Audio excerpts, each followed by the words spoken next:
in Syracuse last year for men's basketball, but the Orange has definitely found a way to make up for it. Time for NCC Sports, I'm Carly Nevis. Well, flashback less than a month ago, Syracuse falls to Pittsburgh in the ACC tournament, their NCAA tournament hopes in jeopardy.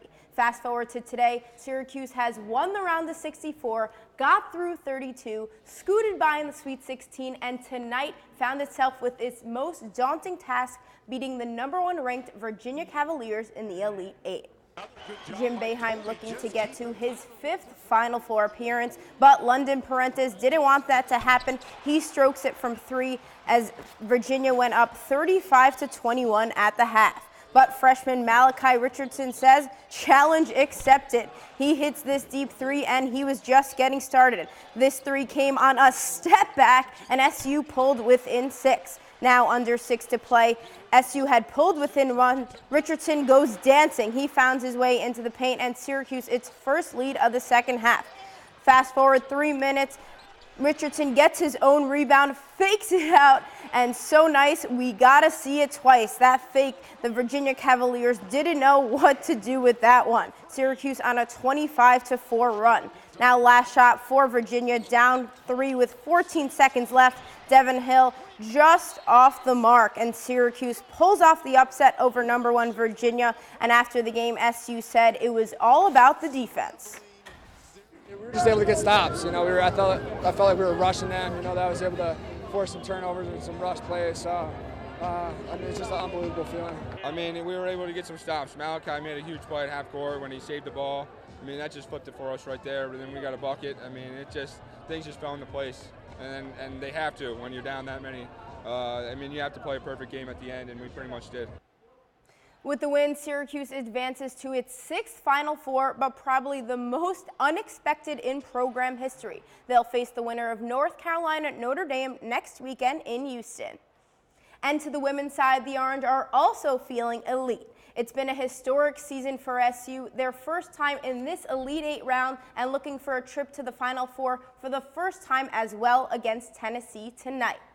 Coach Q always got something snazzy on this time with those glasses, but it was a scary play in the beginning of the game. Alexis Peterson goes down holding her legs, but don't worry, she'd come back in style. Peterson with this wide open 3, Syracuse takes its first lead since the opening minutes of the game. And 1 minute to play in the quarter, the trap is on. Peterson and Sykes gets this one to go, hits the Euro step, and Syracuse went up 41-35 at the half.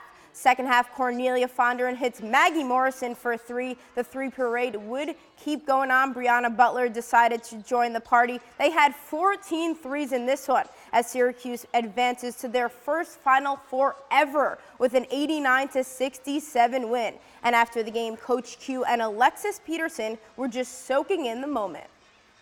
That plays basketball, of course, basketball, they can't say in the Final Four is not their dream and not what they work for. And we work so hard to get to this moment, and you just look back and just think from day one, from where we are to this point.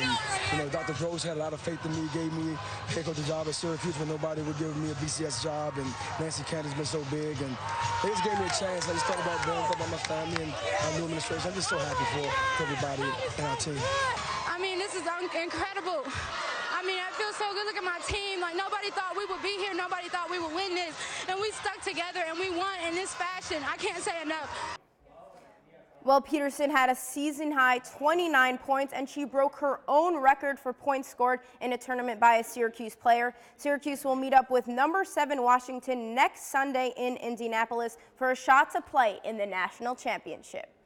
Well, with basketball season coming to an end in Syracuse, lacrosse season is just beginning. The Orange were down in Durham this afternoon to face Duke, hoping to erase a heartbreaking overtime loss to Johns Hopkins 1 week ago.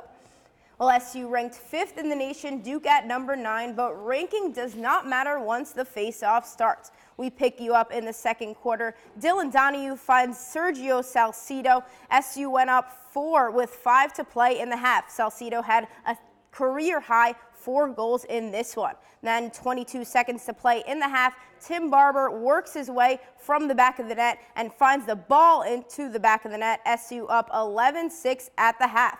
but the Blue Devils would not go down without a fight. Deemer Class gives them their first lead of the game. It's 15-14 Duke. But at the end of the regulation, Derek Joe ties it up.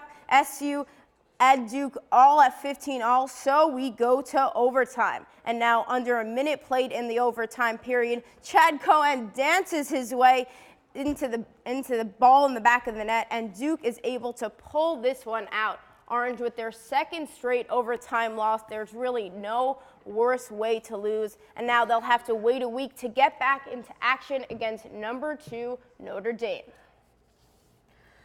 Wow, Carly. Syracuse basketball, both the men and the women are in the Final Four. Has this ever happened before? How often does it happen? Well, only 8 schools have done